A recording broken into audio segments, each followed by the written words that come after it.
पिछले कई दिनों से प्रदेश में एसआई भर्ती परीक्षा रद्द को मांग को लेकर लगातार आंदोलन किए जा रहे हैं, लेकिन हालात ये हैं कि अब रद्द तो हुई नहीं, लेकिन जो रद्द की मांग कर रहे हैं उन छात्रों पर कहीं ना कहीं पुलिस और ब्यूरोक्रेसी हावी होती नजर आ रही है। हाल फिलहाल मैं खड़ा हूं जवाहर सिंह बेडम जो गृह राज्य मंत्री हैं उनके आवास पर, जहां पर किरोड़ी लाल मीणा जो हैं जो कैबिनेट मंत्री है वो उन छात्रों को लेकर पहुंचे हैं, उन अभ्यर्थियों को लेकर पहुंचे हैं जो लगातार आंदोलन कर रहे हैं।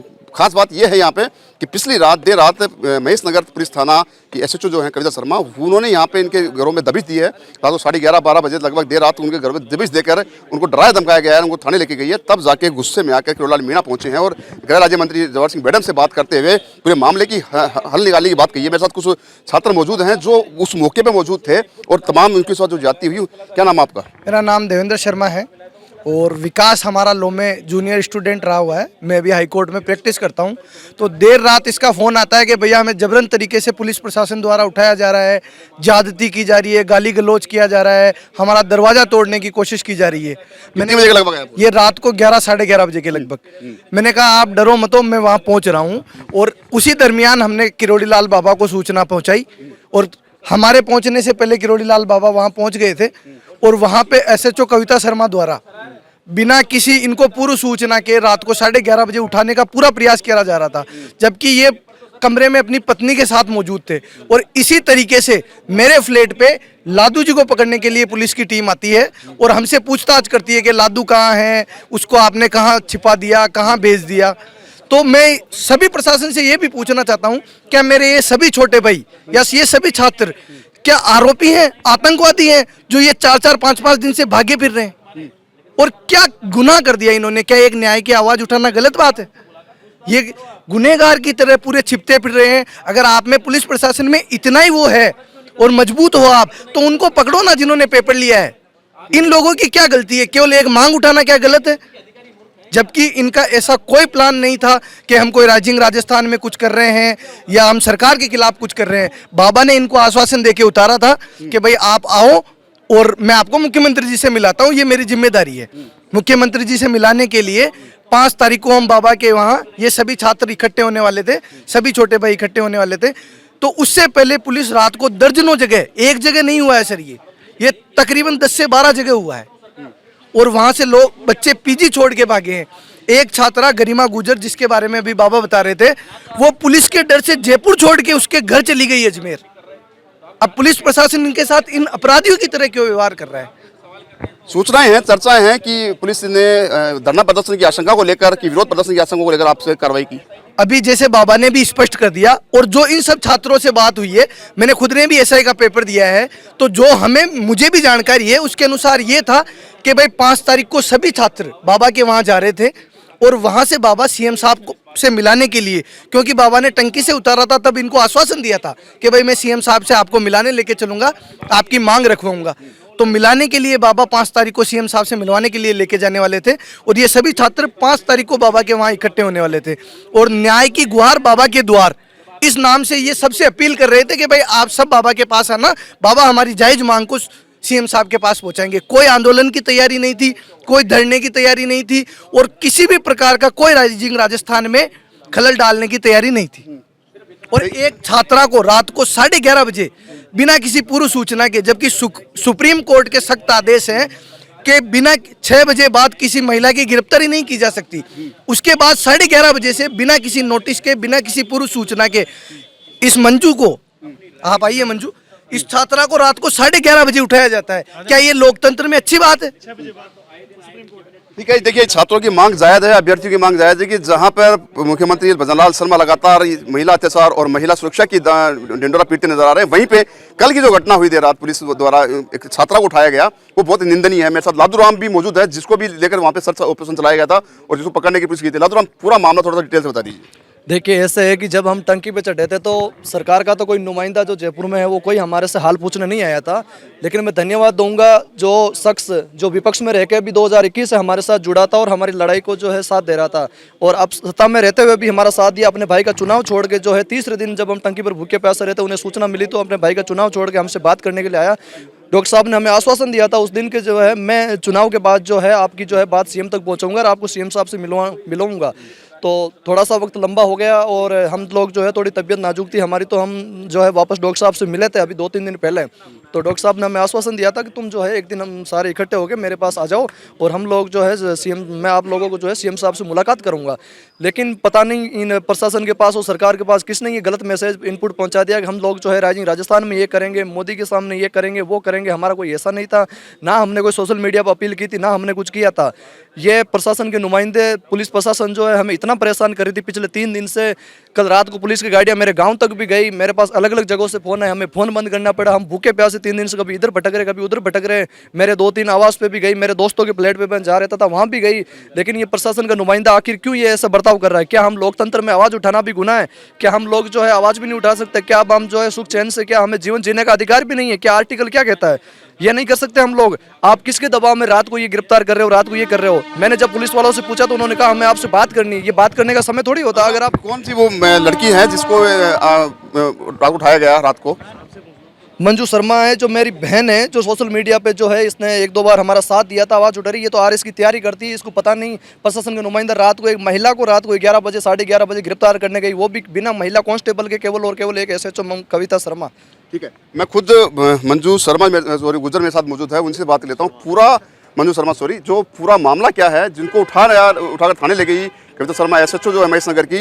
मैडम, क्या पूरा मामला है? क्या आपके साथ रात को क्या हुआ, पूरा बता दीजिए।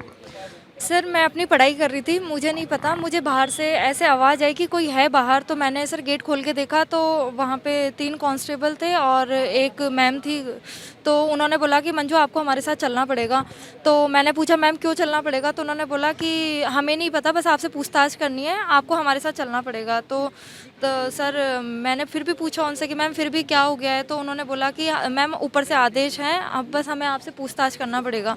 तो सर मैंने बोला पापा को इन्फॉर्म करना है। तो वो पापा को उन्होंने बुलाया और पापा को भी बोला, पापा ने पूछा उनसे कि आप क्यों लेके जा रहे हो? तो उन्होंने बोला कि सर हमें बस पूछताछ करनी है, इस वजह से हम लेके जा रहे हैं इनको। तो सर उन्होंने मुझे गाड़ी में बिठाया और सर की पूछताछ करनी है, आपको बताया नहीं कुछ उन्होंने? सर उन्होंने कुछ भी नहीं बताया, मैंने पूछा भी था उनसे, उन्होंने कुछ भी नहीं बताया। और सर उन्होंने गाड़ी में बिठाया, 1-1.5 घंटे तक गाड़ी में बिठा के रखा उन्होंने मुझे। तो ये किरोड़ी बाबा आए, फिर उन्होंने बोला कि आप बच्ची को रात को कैसे लेके आए हो? और उन्होंने काफ़ी मैम को बोला भी कि आप बिना पेरेंट्स कौन मैम? जो एसएचओ मैम आई थी कविता मैम, उनको बोला भी कि आप बच्ची को कैसे ला सकते हो बिना पेरेंट्स के, इतनी रात को आप कैसे लेके आए हो? फिर उन्होंने बोला कि आप गाड़ी से उतरो। किरोड़ी बाबा ने मुझे कहा कि आप गाड़ी से उतरो। फिर उन्होंने अपनी गाड़ी में बिठा के सर मुझे छोड़ के आए। सर मुझे अभी तक समझ में नहीं आ रहा है, मैं अभी तक सदमे में हूँ कि क्या हो गया है, ऐसी चीज़ें क्या हुई हैं कि रात को पुलिस मेरे घर आती है। सर पूरी कॉलोनी देख रही है मुझे ऐसे सस्पेक्ट की, जैसे कि मैंने पता नहीं क्या कर दिया हो, मैंने ऐसा क्या किया है कि लोग, मैं जब अभी सुबह बाहर गई हूँ तो लोग मुझे ऐसे घूर घूर के देख रहे हैं। सर मतलब मैं क्या पूछताछ हुई आपके? क्या थाने में लेके जाके क्या आपके साथ क्या हुआ? सर मुझे थाने में नहीं लेके गए, वो मतलब उन्होंने रास्ते में रोकी गाड़ी ये विकास को लेने के लिए। तो उस टाइम मैं गाड़ी में बैठी थी सर 1-1.5 घंटे। क्या पूछताछ की मैडम ने? सर उन्होंने उस टाइम कोई पूछताछ नहीं करी सर मेरे से। ठीक है, मेरे साथ एक महिला और भी है, उनसे बात। क्या नाम है मैडम आपका? अनीता गुजर। अनीता, क्या पूरा मामला था? आपके साथ भी बर्बरता हुई पुलिस द्वारा? हम हस्बैंड वाइफ रहते हैं, विकास विदुड़ी माय हस्बैंड। हम रात में घर पे ही थे तो अंदर से गेट कूद के अंदर आते हैं, वो मेन गेट। कौन आते हैं? 2 कांस्टेबल थे और एक वो मैम थी कविता मैम। वो पहले दोनों आए कूद के और ऊपर सीधे ऊपर आते हैं कमरे के वहाँ। उनको पता नहीं था कि हमारा रूम है, कहाँ हम रेंट पे रहते हैं। उन्होंने कोई बेल नहीं बजाई, ना मकान मालिक से कोई परमिशन ली, डायरेक्ट ऊपर आए। फिर मकान मालिक बाहर निकल गई थी, तब तक उनको पता चला। तो वो पहले चिल्लाई उनके ऊपर कि क्या बात है, ऐसे कैसे आ रहे हो आप, अंदर बाहर निकलो। फिर वो पहले उन्होंने समझाया कि हम पुलिस वाले हैं, ऐसे बात करनी है। कि क्या बात करनी है? तो उनको क्या पता मकान मालिकों की बात क्या है। तो उन्होंने कहा ठीक है कर लो बात। लेकिन हम डर चुके थे क्योंकि हमारे कुछ किया ही नहीं है हमने ऐसा जो ऐसे पुलिस आ जाए और रात को 11 बजे। तो फिर वो गेट बजाने लगे। हाँ, क्योंकि हम डर गए थे तो हमने गेट नहीं खोला था। फिर ज़ोर ज़ोर से गेट बजाने लगे, गालियाँ गलौज करने लगे मुझे। तो कि बोले आप उनको बाहर निकालो, क्यों बचा रही हो, ऐसे वैसे। फिर गेट तो उनसे खोला नहीं था हमने क्योंकि हम डर गए थे। फिर उन्होंने अपने दोस्त को फ़ोन किया और बाबा के पास इन्फॉर्मेशन पहुंचाई। तब तक वो गेट खुला नहीं था तो उन्होंने लॉक लगा दिया था बाहर से ही। फिर बाबा आए तो बाबा नीचे ही मिले थे उनको, क्योंकि वो नीचे से ऊपर हमें तो लॉक करके नीचे जा चुके थे। फिर बाबा ने उनसे ज़ोर से चिल्ला के बोले तो वो मैम उनसे ज़ोर से बात करी थी, बहुत बदतमीज़ी से बोल रहे थे। एक तो वो फिर लॉक लगा दिया था। हमारे पास दूसरी चाबी थी तो सुबह जब बाबा ने हमें बुलाया तो किसी को बुलवा के गेट खोल के फिर आए हमें। अभी क्या मांग आपकी, क्या डिमांड है? मेरी तो क्या, वो अपने अन्याय के लिए लड़ रहे, मैं तो फर्स्ट ग्रेड की तैयारी कर रही हूँ और ये गलत ही है, ऐसा ही भर्ती रद्द होनी चाहिए अभी। देखिए, तमाम जो छात्र हैं जिनके साथ कल देर रात पुलिस ने बर्बरता की, महेश नगर थाना पुलिस ने, वो SHO कविता शर्मा थी, वो कांस्टेबलों के साथ बिना किसी पूर्व सूचना के और बिना किसी आदेश के वहाँ पहुँची हैं और ना इनको बोलने का मौका दिया गया, ना इनसे कोई सफाई ली गई और बावजूद इसके इनके साथ जो बर्बरता हुई है उसको लेकर कहीं ना कहीं अभ्यर्थियों में सहित तमाम जो मंत्री हैं उनमें भी आक्रोश है। मेरे साथ और भी जुड़, क्या नाम आपका? रवि कुमार मीणा। रवि, क्या पूरा मामला है? कल हम सब एक रूम पे आ गया था, मैं पीजी पे कल। तो कल मेरे वहाँ पे पुलिस 112 नंबर की PCR की गाड़ी आई, तो मैं कल पीजी से कूद के भाग गया, दूसरी जगह में शिफ्ट हुआ। तो बाबा को कॉल किया, जब बाबा ने हमें आश्वासन दिया, जब जाके हम थोड़ी राहत की सांस ली थी। उसके बाद में हम बाबा से मिले, बाबा ने बोला कि कल CM साहब से मिलाऊंगा और हमारा यही दौर चलता रहेगा, CM साहब जब तक भर्ती को रद्द नहीं करेंगे तब तक। अभी क्या रणनीति रहने वाली है? अभी रणनीति ये रहने वाली है कि जैसे बाबा ने CM साहब से मुलाकात कराने के लिए बोला है, तो बाबा से मिलेंगे और CM साहब से मिलेंगे, CM साहब क्या डिस्कशन लेते हैं, तो उसके बाद हमारी आगे की रणनीति जारी रहेगी।